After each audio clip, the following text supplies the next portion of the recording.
A paz do Senhor. Amém. Pode se assentar. Muito feliz de estar aqui. Eu acho que essa é a frase que todo pastor fala, né, quando chega na igreja. Eu estou feliz de estar aqui, mas é verdade. Estou feliz de estar aqui. Quando eu vim, o púlpito era do lado de cá. Como ficou bonito aqui, como ficou gostoso a igreja. Louvado seja Deus por esse lugar. Glória a Deus pelos irmãos, pelos crentes desse lugar. Falando bem rapidamente sobre o Sertão Clama. Sertão Clama é um projeto ele é um instituto hoje, e o propósito do Sertão Clama é cooperar com o missionário que está no campo. A gente está indo agora para São Tomé da Bahia. Eu não sei se tem baiano por aqui, ou filho de baiano. Baiano está em todo lugar do Brasil, meu irmão. Todo lugar que você vai, você acha um baiano. E feliz, né? Que o povo abençoado do baiano. Pois bem, nós vamos para São Tomé da Bahia. E o nosso desafio lá em São Tomé é o seguinte: São Tomé já é um povoado. E perto de São Tomé, ele é um povoado, o maior povoado que tem naquela região ali de Campo Formoso. É isso, Campo Formoso. E em volta de São Tomé tem 17 povoados. São 5.000 pessoas que a gente tem para alcançar nesses 10 dias de evangelização que a gente vai fazer lá. E dessas 5.000 pessoas, 2.000 são crianças e adolescentes e jovens lá nessa região. Quero pedir à igreja que ore por nós. Pastor vai com a gente, o Luizvaldo vai com a gente.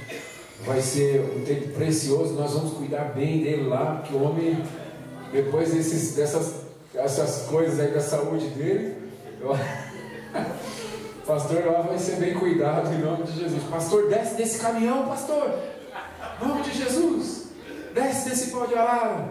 Mas nós vamos para lá, e nós temos agora o desafio dessas 15 toneladas de alimento, roupa, calçados e brinquedos. E a igreja de vocês, dos irmãos aqui, é uma das igrejas que cooperam com a gente. O pastor tem o nosso coração, a gente ama muito o pastor Florisvaldo, e ele topou o desafio de arrecadar alimentos, arrecadar roupas, brinquedos para as crianças. E olha, falar uma coisa para você: tudo o que a gente leva para o sertão, a gente usa. Um dia eu estava numa viagem no ônibus com um parafuso no bolso. Isso é verdade. E eu falei: eu não acredito que eu trouxe esse parafuso no bolso dessa calça. E não é que quando a gente chegou lá, os meninos colocando as lonas e falou: gente, alguém tem um parafuso? Eu falei: eu não acredito que eu vou usar esse parafuso. E eu segurei o parafuso, eu falei: eu não vou dar esse parafuso. E eles lá procurando, e eu chegava perto da estrutura, eu falei: é mesmo o parafuso? É real. E eu pensando, é o tamanho do parafuso que precisa. Aí eu dei para você: gente, eu tenho um parafuso aqui, um paulista. Trouxe um paulista aqui para vocês usarem. E usou o parafuso. Então, no sertão do Brasil, é impressionante. Eu sei que o Senhor quis me dar uma lição ali, mas tudo se usa. Tudo se usa. Então, se você puder, vai para casa hoje, abre o guarda-roupa e tira o que você pode tirar. E não se preocupa, Deus vai mandar para você. Deus vai te mandar roupa. Porque a Bíblia diz que quando estive nu, não me deste de vestir. Então nós não somos esses. Nós somos aqueles que cobrem o necessitado, que alcançam o perdido. Amém? Para a glória de Deus. Então esse é o desafio do Sertão Clama.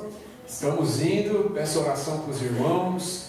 Temos poucos dias, mas antes do Sertão Clama eu queria principalmente falar com os jovens aqui da igreja. Eu vi que vocês são, além de muito bonitos, são aqui uma juventude, parece que muito parecido com as idades. Nós vamos ter lá na nossa igreja, ali em Araçariguama, uma escola de missões. A escola de missões vai acontecer antes do impacto. O impacto vai ser no dia 15 de julho. A gente vai sair do ônibus, vai sair lá da igreja, gente, no dia 15. Mas é em ouvir aquilo que Deus tem para falar com a gente. Então, essa escola, vocês que são jovens, aproveitem. Vai ser uma bênção, e eu sei que Deus vai falar muito no teu coração. Você que está em dúvida, eu não sei se eu caso ou se eu compro uma bicicleta. Aquela frase. Eu não sei se eu sou advogado ou se eu vou ser missionário. Eu não sei se vou ser médico ou vou ser pastor. Eu quero te incentivar aí, porque nós vamos esmiuçar esse assunto. Vamos conversar abertamente. Está vindo gente muito boa para falar sobre isso. Está vindo o Cássio, que é o pastor Cássio. Ele ficou com o Ronaldo Lidório há alguns anos. Ronaldo Lidório é um pastor muito respeitado no Brasil, na área de missões. Ronaldo ficou alguns anos da sua juventude em uma tribo indígena. Ele traduziu o Novo e o Velho Testamento para essa tribo. Sofreu muito nessa tribo durante alguns anos da sua juventude. E esse pastor esteve com ele nesse tempo. Vai estar com a gente lá. Então, olha, não é brincadeira. Se vocês querem saber, querem aprender, querem ouvir, esse vai ser um tempo muito precioso. E o valor disso, pastor Alan, quanto custa isso? Muito bem. Se você entrar no site sertãoclama.com, você vai ver 2 banners lá, um da escola e um do impacto. No banner da escola, quando você clicar, você vai descobrir que na verdade a escola não tem um valor. Nós deixamos aberto para os irmãos. Quem quiser oferta, aí vai. Quem não tem oferta para dar, vai. Amém? Mas está aberto e nós estamos crendo que o Senhor vai suprir as nossas necessidades. O pastor Florisvaldo sabe que no Sertão Clama a gente não detém recursos. Tudo que a gente vai fazer no Sertão Clama, dá a equipe se organizar e todo mundo vai passando cartão e vai fazer o negócio acontecer. Parece igreja mesmo, né? Vai fazer o negócio acontecer, mas o Senhor nunca deixou faltar. Deus sempre nos supriu. Então, se você deseja, se organiza, pastor, organiza esses jovens, leve eles para lá, que eu sei que vai ser uma bênção, vai ser um tempo muito precioso. Essas dúvidas no seu coração, faço isso ou faço aquilo, você vai sanar essas dúvidas, Deus vai tirar essas dúvidas do teu coração e você vai receber direcionamento, palavra de incentivo, direcionamento, você vai ser aperfeiçoado e Deus vai te dar direção para você seguir em frente aí na sua juventude, naquilo que você quer fazer. Mas isso é só para os jovens? É claro que não. Então às vezes você está aí, veio para Jesus agora e fala assim, meu Deus, eu devia ter vindo antes, perdi tanto tempo da minha vida. Não é perdido, Deus ainda quer te usar e vai te usar poderosamente para a glória dele, amém? Muito bem, eu quero que você abra a sua Bíblia em Mateus capítulo 5. Eu prometo, eu sei que todo pastor promete isso, mas eu prometo que eu vou tentar ser breve aqui. Eu costumo dizer lá na minha igreja que a maior conversa fiada do pastor é quando ele fala, vou ser breve. Então eu vou tentar ser breve aqui, irmãos. Mas eu quero falar sobre uma coisa importante. Estava vindo para cá, Deus falou comigo sobre uma mensagem e eu queria compartilhar ela com os irmãos e eu fiquei em dúvida. Falei, Senhor, é isso que o Senhor quer falar? Porque eu combinei com o pastor já há um tempo de vir para cá. Tinha colocado uma mensagem no meu coração e orei. E quando eu estava aqui, também estava orando. Enquanto o culto está acontecendo, orando, falando com o Senhor. E Deus me deu paz a respeito de um assunto importante. Então eu quero falar com os irmãos. E o pastor falou uma coisa importante aqui. Na hora da oferta, ele falou sobre felicidade. E eu quero falar com os irmãos sobre felicidade. Amém? Mateus capítulo 5. Nós, irmãos, buscamos a felicidade a todo custo. Nós sempre buscamos felicidade. Na verdade, é um desejo que todo mundo tem. Todos nós buscamos felicidade. E a frase que o mundo diz é a seguinte: não importa, o que importa é ser feliz. Não é? É mais ou menos assim. O pessoal que está na faculdade sabe que é assim. Não importa, o que importa é ser feliz. O que te faz feliz? Então faça o que te faz feliz. Esse é o padrão do mundo. Não importa o que aconteça, você tem que ser feliz. O combinado da vida é que você seja feliz. Muito bem. Agora, o que é felicidade? Segundo o dicionário, diz que é o seguinte: qualidade ou estado de uma consciência plenamente satisfeita. Ou seja, satisfação, contentamento, bem-estar. Então, nos padrões do mundo, felicidade é consciência satisfeita, é bem-estar. Muito bem. Então, nessa consciência satisfeita, a pergunta que as pessoas do mundo sempre fazem é a seguinte: você está se sentindo bem com isso? Você se sente bem fazendo isso? Você é crente, você se sente bem sendo crente? Porque não importa o que tem na sua mente, não importa o bem que essa coisa te faça, o que importa é realmente se você está se sentindo feliz com isso. Esse é o padrão do mundo. Então, nos padrões do mundo, deste mundo, a felicidade está totalmente ligada a duas situações. A primeira dela é as condições externas, e a segunda dela são os fatores pessoais. Então, fatores externos e fatores pessoais. Veja bem, se eu estou procurando felicidade e então eu tenho o desejo de ter uma casa na praia. E eu conquisto essa casa na praia. Pronto, para mim é motivo de felicidade. Só que quem mora na praia quer uma casa no campo. Então para ele ter uma casa na praia não é motivo de felicidade. Mas ter uma casa no campo é motivo de grande alegria. Então essas coisas externas, elas vão dizendo qual é o nível de felicidade que você tem. Então esses dois fatores, eles vão levando a gente por esse caminho. Nós caminhamos assim, em direção a esses dois princípios, o princípio externo e o princípio pessoal. Ou seja, se ter uma casa na praia é o que me traz felicidade, é isso que importa. Quanto que para o meu amigo, ter uma casa no campo é o que traz felicidade para ele. Então é isso que importa. É isso que o mundo diz, que o que importa é aquilo que te faz feliz. Então nós vamos caminhando em direção a esses dois fatores e lutamos para que as coisas ao nosso redor supram esse interesse pessoal. Amém, pessoal? Tudo bem até aqui?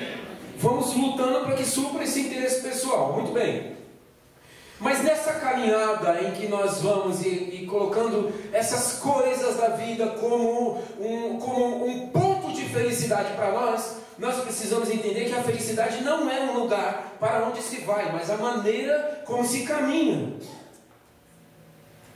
Não é o lugar onde você quer chegar. Não é ter a casa na praia ou ter a casa no campo. Mas é como você caminha nesse lugar, para chegar a esse lugar. O reino de Deus é o oposto do reino desse mundo.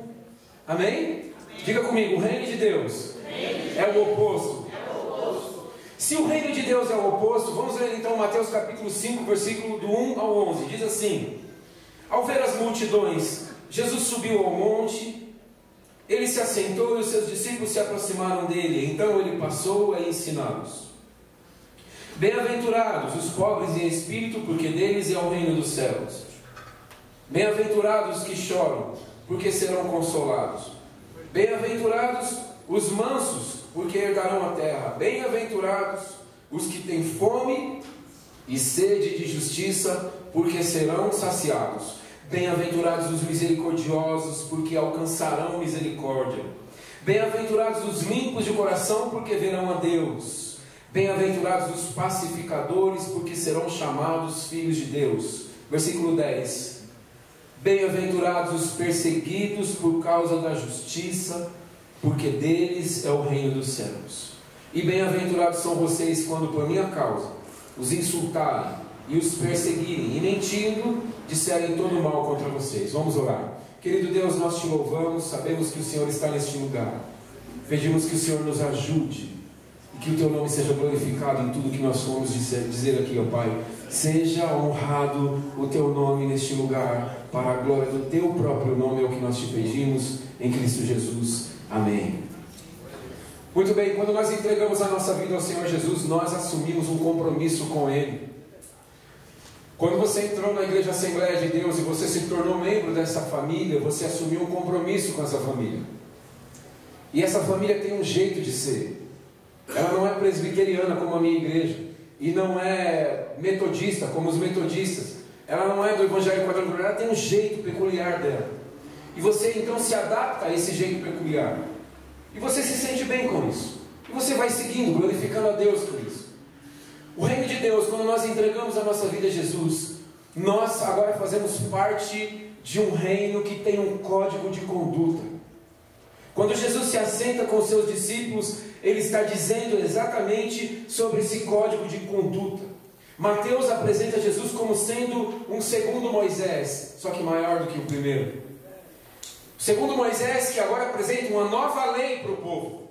A lei de Moisés era uma lei que era preciso você cumprir ela, risca por risca, para você ter a bênção de ter a glória de Deus sobre a sua vida, de ter sobre você a bênção de Deus na sua família, na sua casa, no seu trabalho, enfim. Você precisava cumprir a risca os 10 mandamentos, por exemplo, sem contar as ordenanças que vieram depois de tudo aquilo. Mas agora no reino de Jesus, no reino de Deus, agora no seu reino, sendo manifesto através de Jesus, o código de conduta é outro. Você se lembra quando Moisés escreveu as tábuas da lei e ele disse: não matarás.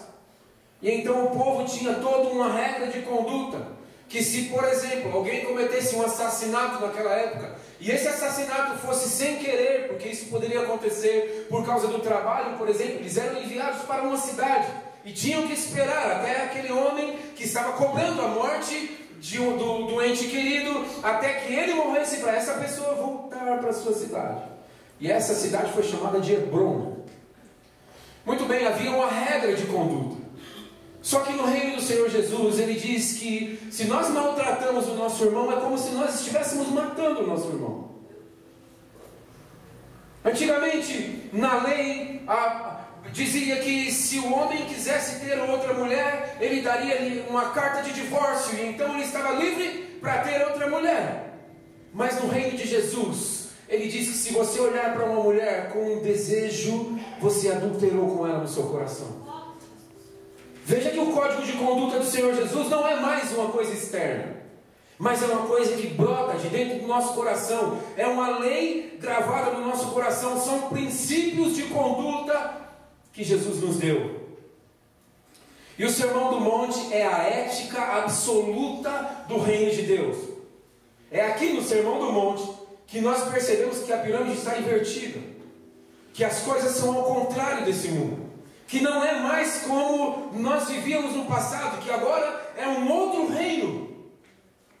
E é aqui, se você quer descobrir o que é o reino de Deus, debruce a sua vida no Sermão do Monte. É aqui que você vai encontrar a resposta àquilo que Jesus está ensinando.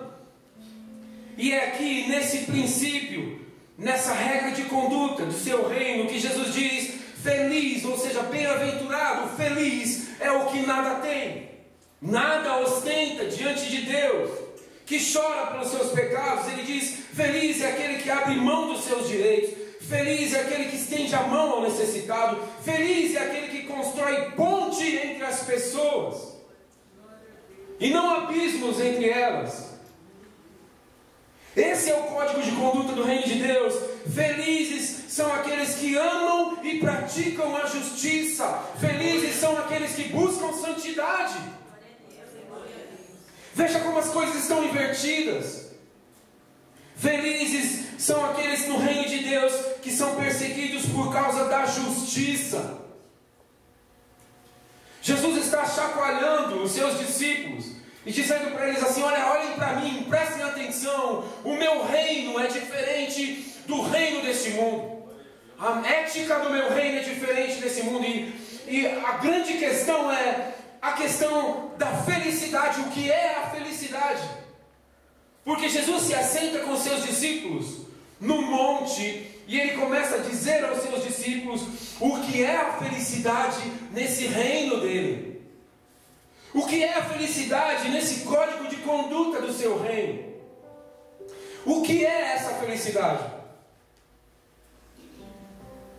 É impressionante como ele coloca toda a sua energia para dizer aos discípulos aquilo que está dentro do seu coração. No reino de Deus, o perdão é maior do que a vingança, e a busca da reconciliação é melhor do que uma vitória no tribunal. Aleluia. No reino de Deus, a ética do mundo, aliás, na ética do mundo, no reino desse mundo, o sexo, irmãos, tornou-se uma coisa banal. Uma das maiores artistas do Brasil, que mais lucram hoje, é a tal da Anitta. E por que ela lucra tanto? Porque ela flerta com a sexualidade. Flerta não, né? Ela abertamente, ela trabalha a sexualidade. Os estudiosos lá do passado, que estudavam essa questão artística, disseram que Madonna, quando vem da década de 80, 85 para 88, quando ela começa a trabalhar a questão da sexualidade, a lucratividade dela foi a mais de 250% no primeiro álbum dela. Porque a sexualidade se tornou algo banal. Toda aberração sexual é aplaudida. Mas no reino de Deus se exige pureza de coração e fidelidade nos relacionamentos. Veja a inversão das coisas. Veja o que Jesus está dizendo. No mundo, a espiritualidade é uma encenação. Estamos cheios de igrejas onde as pessoas encenam espiritualidade. Acontece dentro da minha igreja.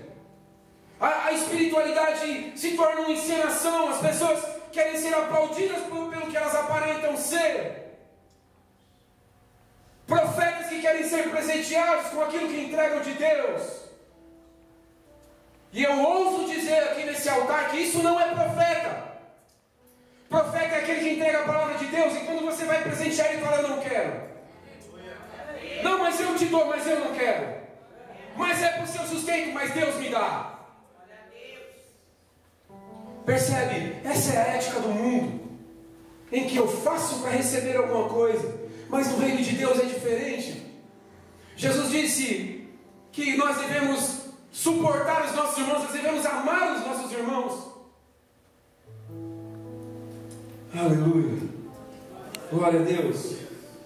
No reino de Deus, irmãos, a verdadeira espiritualidade não busca holofotes e nem aplausos, porque ela visa exclusivamente agradar a Deus. É uma espiritualidade que agrada a Deus. É a espiritualidade do quarto fechado, do joelho no chão. Aleluia, aleluia, aleluia. Agradar a Deus que tudo vê. Na ética do mundo, desse mundo, a questão de ser grande, de você ser reconhecido, é quando você tem um bom carro, uma boa casa. Não sei se tem alguém aqui entre nós que é bem de vida.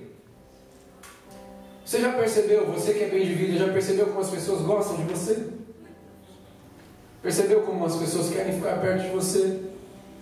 Porque elas têm uma visão errada do que é ser próspero no reino de Deus. Prosperidade nesse mundo é você se formar e você pendurar um diploma na sua parede e você aproveitar toda a oportunidade que você tem para falar com os jovens que eles precisam seguir o seu caminho. Isso é prosperidade no mundo. Mas prosperidade no reino de Deus, na ética do reino, Jesus disse: não ajunteis para vós tesouro na terra. Aleluia. Onde a traça consome, ferrugem corrói e o ladrão rouba, mas ajuntai para vós tesouro no céu. Essa é a ética do reino. Jesus está olhando para os seus discípulos e Ele está ensinando os princípios do seu reino para os seus discípulos. Em Marcos capítulo 6, os discípulos aprendem que eles devem ir sem levar nada. Quando Jesus os envia, eles aprendem em Marcos capítulo 6 a depender totalmente do Senhor Jesus. Quando eles falam: ok, Senhor, posso levar uma mochila com uma comida para eu comer no meio do caminho? Jesus fala: vocês não vão levar nada. Tá bom, então eu vou levar um tênis mais confortável. Talvez Pedro devia ter dito isso, né? Vou levar um tênis mais confortável. Eu tenho um Nike, Jesus, muito bom para eu andar com ele. Jesus fala: vocês não vão levar 2 sapatos, vocês vão com só ficar no pé. Mas Senhor, onde é que nós vamos comer? De repente André falou: fica quieto, Pedro. E aí Tiago falou: meu Deus, eu estou com fome, Senhor. E como é que vai ser esse negócio? E talvez Felipe falou: vamos embora, gente, vamos confiar. Você está dizendo para confiar nele. E a Bíblia diz que eles vão, sem nada, e voltam dando um salto dessa altura de alegria. Porque Deus supre. Meu pastor costuma dizer uma coisa importante: Deus não deve nada para ninguém. Se você abençoa o reino dele, pode ter certeza, ele vai te devolver. Aleluia. Deus não deve nada para ninguém. E quando ele envia os seus discípulos, ele fala: vocês precisam confiar em mim. E eles vão e confiam no Senhor. Se estamos falando de felicidade, a felicidade não é uma utopia. Ela não está longe de você. Ela não está longe de mim. Ela é real. Ela está ao nosso alcance. Amém? Diga: a felicidade está ao meu alcance. Aleluia, eu creio nisso. E nós não compramos ela com dinheiro. Nós não compramos ela, nós recebemos de Deus como um presente. A verdadeira felicidade não é um prêmio. Percebe? Algumas pessoas trabalham tanto nessa vida e elas chegam em um momento que elas compram os seus bens e elas dizem: eu mereço ser feliz. Mas a felicidade de Deus não é algo que você compra, porque ela não está nas coisas dessa terra. A felicidade que Deus tem para mim e para você, ela brota do coração. É por isso que Ele disse para aquela mulher: na boca do poço, de dentro de você vai fluir um rio de água viva, e a jorrar para a vida. Jesus está dizendo: nada do que você tem fora vai te satisfazer, mas aquilo que vai brotar de dentro de você vai te trazer alegria. É uma promessa de Deus. É uma promessa de Deus. Então veja, eu não sei se você tem sofrido com depressão, eu não sei se você tem deitado a cabeça no travesseiro e você falado: Deus, eu não sei mais o que faço com meu filho. Ou você fala: eu não sei mais o que eu faço com os meus pais, eu não sei mais o que eu faço na minha escola, no meu trabalho. Talvez você está pensando desse jeito. Eu quero te dizer que a felicidade vai brotar de dentro de você, à medida que você entende o que é a felicidade, à medida que essa chave é virada no teu coração. Aleluia.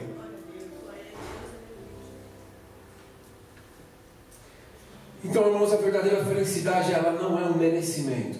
Você pode trabalhar o resto da sua vida, mesmo assim você não merece essa felicidade que Deus dá, mas Ele te presenteia. Ele fala para mim e para você: eu vou te fazer feliz. Você vai provar da minha felicidade.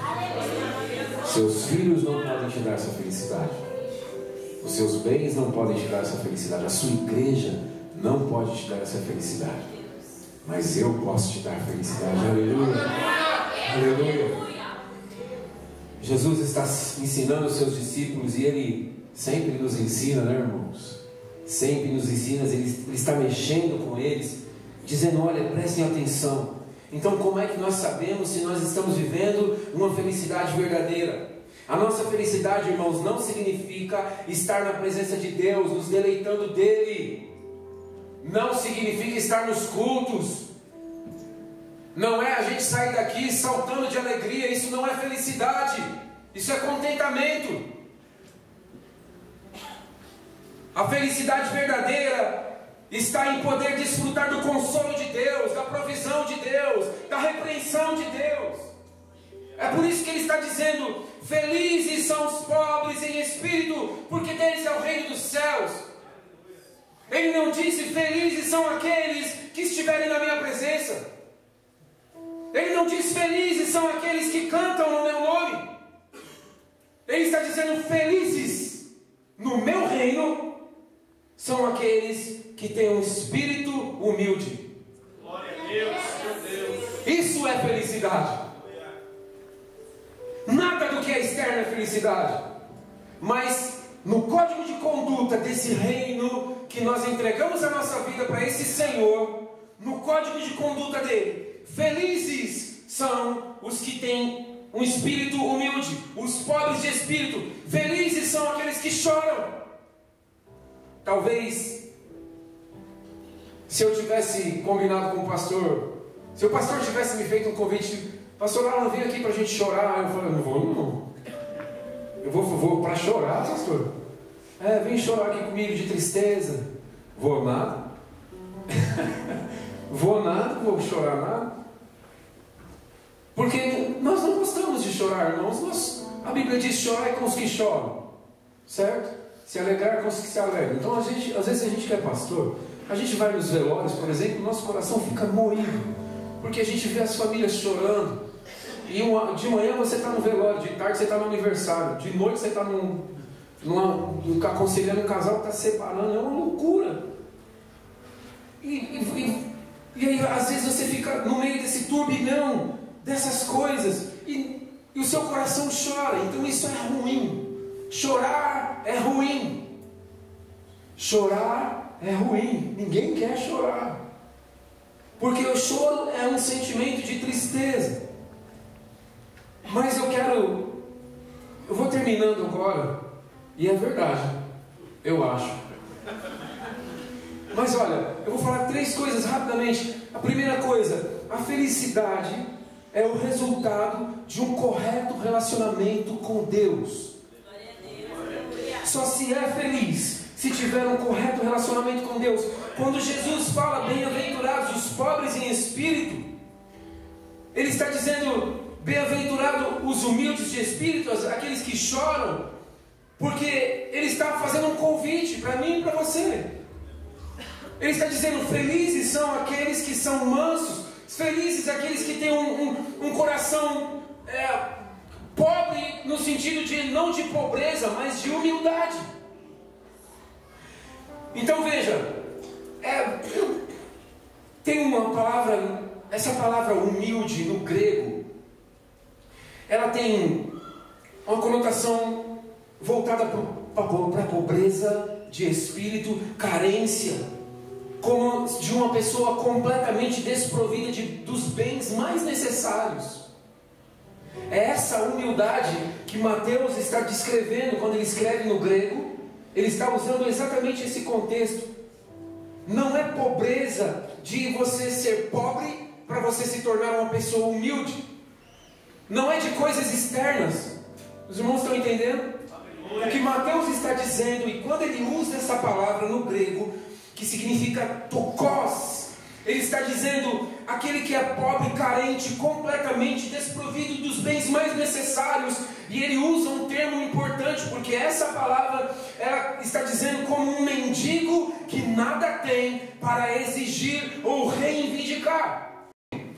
E você oferece alguma coisa para ele, ele recebe, porque ele se sente no mais baixo escalão da vida. É como se ele dissesse: olha, eu recebo, se não servir para mim eu jogo, eu dou para outra pessoa, mas eu recebo. E é disso que Mateus está dizendo quando ele fala: felizes os pobres de espírito, como um mendigo que não tem nada para exigir ou para reivindicar. Ou seja, ele está dizendo: feliz é a pessoa que se aproxima de Deus, consciente de sua total falência espiritual.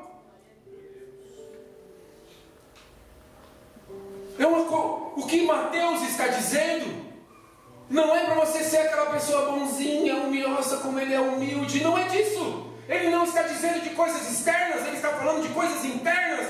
Ele está falando que nós devemos nos desprover de todas as coisas. Jesus está dizendo: se você agir desse jeito, você vai ser feliz.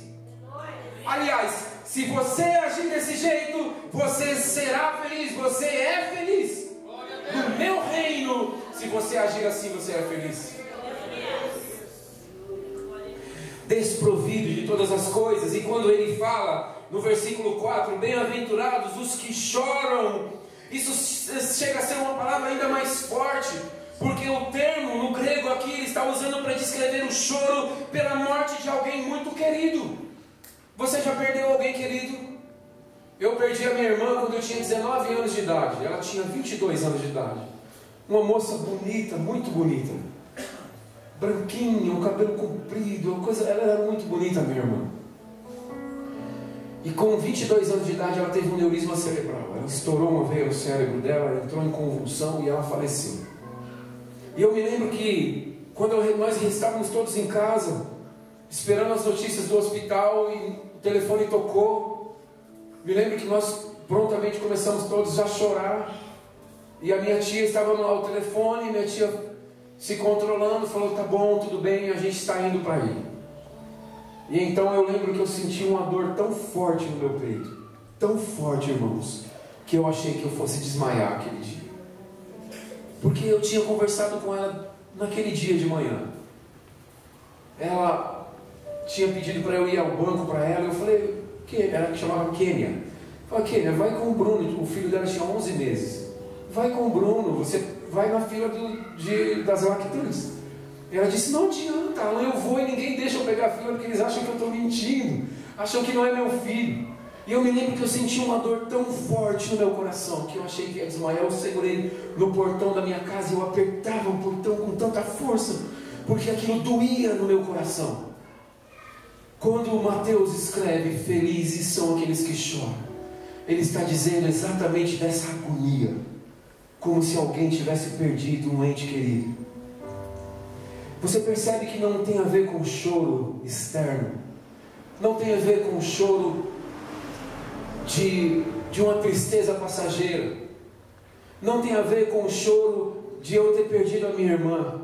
Mas quando Mateus escreve, bem-aventurados os que choram, porque eles serão consolados, ele está dizendo que é um choro profundo, doloroso e amargo.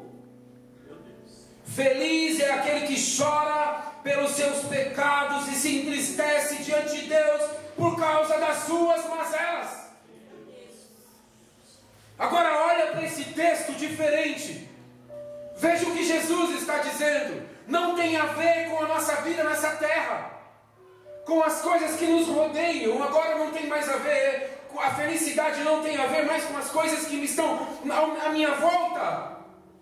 A felicidade está nesses 2 primeiros versículos, em eu ter um coração desprovido de qualquer coisa para me achegar a Deus.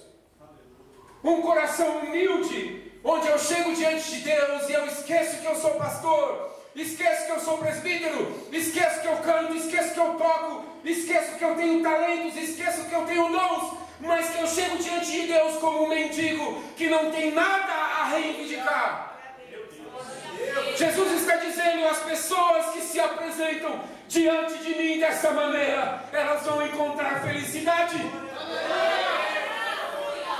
Jesus está dizendo: as pessoas que choram diante do seu pecado, não adianta pedir perdão a Deus se não há arrependimento dos pecados. E é isso que Jesus está dizendo. Se você procura a felicidade do meu reino, que é uma felicidade do reino desse mundo, você precisa se amargurar por causa do seu pecado. Você precisa vir na minha presença com choro nos olhos, com lágrima nos olhos. E a promessa dele é que nós seremos consolados. Aleluia. Então, nós nos achegamos a ele desprovidos de qualquer coisa. Nós não somos ninguém, nós não somos nada. Então nós nos achegamos a ele. E quando nós nos achegamos a ele, nós choramos por causa do nosso pecado. E nós dissemos: Deus, eu não consigo me libertar dessas coisas, eu não consigo me livrar disso. Senhor, tem misericórdia de mim, salva a minha casa, salva a minha vida. E então a Bíblia diz que nós vamos encontrar misericórdia dele. E então nós vamos encontrar felicidade no Senhor, porque nós nos arrependemos dos nossos pecados.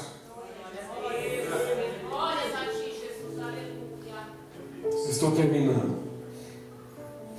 A felicidade verdadeira consiste na correta relação com Deus. Segunda coisa, na correta relação com nós mesmos. No versículo 5 ele diz: bem-aventurados os mansos, porque herdarão a terra. Quando Mateus está trabalhando essa palavra mansidão, ele está usando uma outra palavra do grego. Irmãos, me perdoem ficar usando essa questão de grego. Às vezes fica tão pesada a mensagem, né? Mas nesse contexto é tão importante a gente falar disso. Quando Mateus escreve esse texto, essa palavra mansidão, ele usa uma palavra do grego que se diz praus. O que significa esse praus ou praus? Significa que é usada, essa palavra era usada para falar de um animal domesticado. É como se fosse um Rottweiler domesticado. É como se fosse um pitbull domesticado, um urso domesticado, um leão domesticado. Significa, Mateus está dizendo que é como um animal que tem força, mas usa essa força para o bem e não para o mal. Talvez aqui entre nós já ouvimos falar sobre mansidão e a gente fala: aí agora lascou, porque mansidão é uma coisa que eu não consigo ter. Eu sou tão nervoso, eu sou tão impetuoso com as coisas. Mas o que Mateus está dizendo é que essa mansidão não é uma mansidão que vai mudar quem você é. Não é mudando quem você é, mudando a sua personalidade, mas é dizendo: olha, você continua sendo forte, você continua sendo impetuoso, mas agora você não usa mais essa impetuosidade para o mal, mas usa para a glória de Deus. É disso que ele está falando. Então, quem não tem, irmãos, domínio próprio, arruina a sua própria vida e a vida da sua família, a vida das pessoas que estão ao seu lado. Uma pessoa feliz cuida da sua fonte da alma. Ela vela pela pureza do seu coração. Ela tem uma mansidão no coração dela que não vem dela. Mas agora, essa mansidão que ela se contém, ela encontra a felicidade porque ela é mansa diante de Deus. Ela é mansa com as pessoas. Ela sabe a força que tem, mas ela é mansa. Uma vez eu atendi um cliente. Eu tinha uma loja e atendi um cliente. Irmãos, esse cliente me tirou do sério aquele dia. Meu Deus do céu. E reclamou. Chegou uma hora que eu falei, mas ele usava um bom tom de voz e tal. E eu falei para ele, rapaz, olha, deixa eu te pedir um favor. Não precisa pagar nada, leva o seu equipamento. Tá tudo bem. E aí eu fui ficando mais bravo ainda. E eu falei, rapaz, por favor, leva o seu equipamento embora. E os funcionários tudo lá atrás de mim, aquela confusão na loja. Até que ele parou, olhou para mim e falou assim, Alan, não precisa falar assim. Ele disse assim, você pode ser firme nas ideias, mas seja gentil com as pessoas.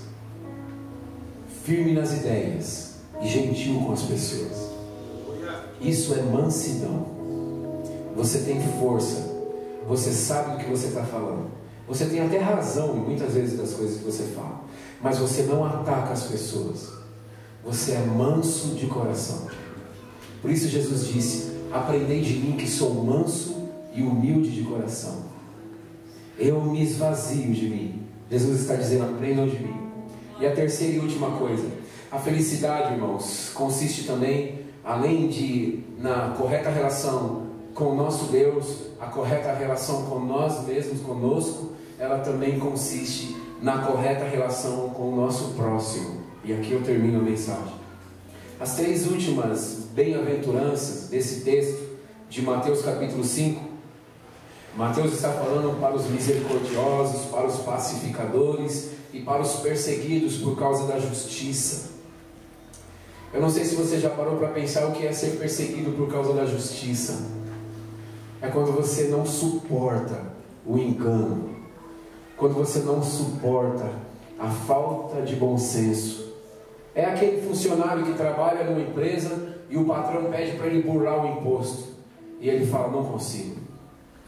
Então ele começa a sofrer perseguição na empresa e não consegue, não consegue burlar, e não consegue caminhar nesse princípio mundano, e então ele começa a ser perseguido. É aquele jovem que está na escola, na faculdade, então por causa da justiça de Deus na vida dele, porque ele ama o que é justo, porque ele ama o que é correto, as outras pessoas agora começam a persegui-lo por causa da justiça. Então,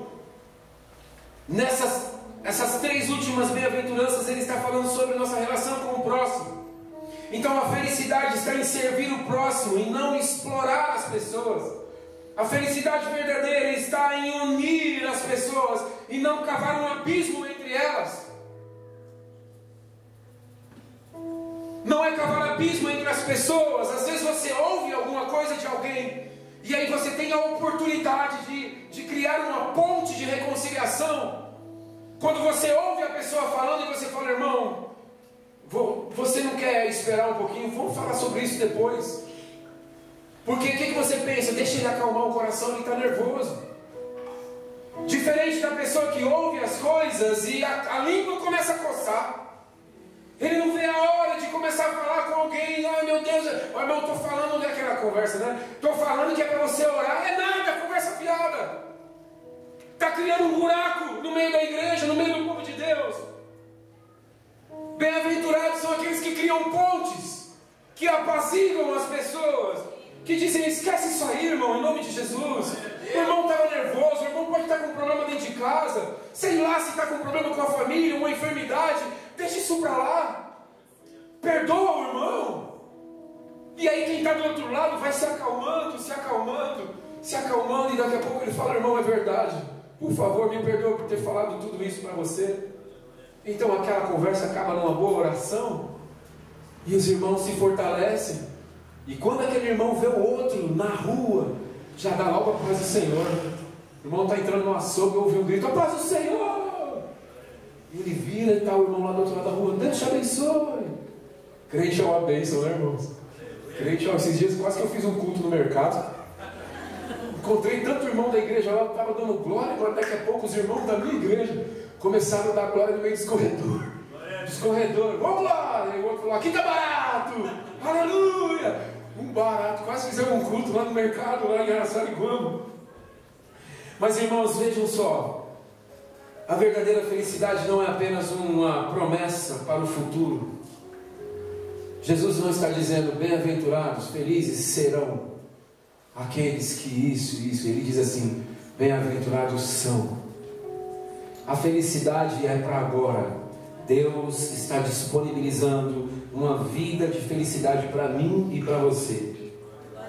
É uma realidade para o presente, irmãos. Jesus não disse que seria para depois. Então os cristãos, os crentes, não serão felizes apenas quando chegarem no céu, irmãos. Eles já são felizes agora. Não só na glória, mas no caminho para lá, amém? Bem-aventurados os mansos, bem-aventurados os pobres de espírito, bem-aventurados aqueles que choram, felizes são esses. Que em nome de Jesus você encontre felicidade na sua vida em Cristo Jesus. Uma vez que você entregou a sua vida ao Senhor, você não faz mais parte desse mundo. E o reino dele já foi implantado no seu coração. Aleluia. Isso significa que a probabilidade de você ser feliz nessa terra é 100%. Aleluia. Já viu aquele crente que está passando na prova, mas está dando glória a Deus, como diz a música? Já viu esse crente? Esse crente ninguém entende. Porque o homem está numa dificuldade, a gasolina no carro quase ele está no cheiro da gasolina e ele está dando glória lá dentro. Aleluia, vai dar, vou chegar, estou chegando, Jesus, aleluia. Eu entro com os meus filhos dentro do carro e a gente sempre fala isso quando vai para a igreja. Pessoal, para que a gente está indo para a igreja? Eles falam, para adorar a Deus. Aí eu falo, e nós vamos fazer corpo mole? Eles falam, não pai, vamos para valer, vamos com tudo. É um barato. Eles falam dentro do carro, aumenta o som pai. Aí eu aumento o som e a gente está indo para a igreja. Vamos com tudo. Então sempre que eu olho eles na igreja, eu vejo eles adorando a Deus, levantando a mão, e dobra o joelho, e pula, e canta, porque não vai para a presença de Deus para fazer corpo mole. Vamos com tudo. Se nós vamos para a presença dele, vamos com tudo. Vamos para valer, porque a felicidade está nele. E ele tem para me dar. Então é nele, é na presença dele que eu choro, é na presença dele que eu me comporto, como no reino dele me diz para me comportar. Amém? Que Jesus faça dessa igreja a igreja mais feliz de Jardim. Aleluia, que a voz dos irmãos ecoe pelos vizinhos. Que durante essa semana os vizinhos ouçam os louvores. E eles ouçam as orações. E eles dizem, ou esse cara é doido, ou essa mulher é maluca, ou ela tem alguma coisa diferente nele. O que nós temos é o reino de Deus no nosso coração, que nos traz alegria, nos faz felizes, amém? Vamos dar uma salva de palmas ao Senhor Jesus. Aleluia. Aleluia, aleluia, glória a Deus. Glória a Deus. Eu quero orar com a igreja agora. Querido Deus, nós te louvamos pela tua palavra. Obrigado, Senhor, porque, ó Deus, a tua felicidade está no nosso coração. Obrigado, Senhor, pela família que nós temos. Obrigado pelos amigos, pelos irmãos. Obrigado pela igreja que abre as portas para nos receber. Obrigado, Senhor, obrigado por cada repreensão. Obrigado, ó Deus, pelo teu amor que nos consola. Obrigado, Senhor. Nós declaramos nessa noite que nós somos como um mendigo que chega diante do Senhor. Ó Deus, que não tem nada para pedir, nada para reivindicar, mas, ó Deus, que se apega ao Senhor. Ó Deus, e que clama por misericórdia. Nós somos esses pobres de espírito. Ó Deus, os humildes de espírito estão aqui. Somos esses, ó Deus. Somos aqueles que choram por causa do nosso pecado. Logo nós, Senhor, que nascemos em pecado, que não merecemos a tua misericórdia. O Senhor nos escolheu, o Senhor nos chamou, o Senhor nos trouxe para perto e nós reconhecemos a tua misericórdia, Senhor Jesus. Obrigado, Deus, que cada coração, ó Deus, receba da felicidade que há no Senhor, na tua presença. Nós te agradecemos nessa noite e bendizemos o Teu nome em Cristo Jesus, o nosso amado, o amado das nossas almas. Amém e amém. Amém. Glória a Deus. Muito obrigado.